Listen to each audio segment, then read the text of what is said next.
Welcome to a Foxy Tech Tips tutorial on choosing which apps can send notifications on Xiaomi phones. If you find this video helpful, please consider subscribing to my channel and liking the video. Start by opening the Settings app.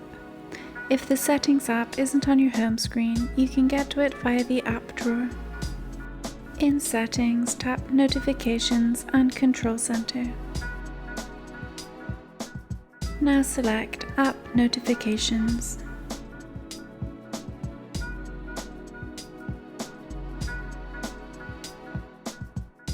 This shows a list of all the apps on your phone. Any app where the blue toggle is turned on means that app is allowed to send you notifications. To turn off notifications for any app, simply disable the blue toggle next to its name. You can also tap on an app to get more notifications options for it. And that draws an end to this tutorial.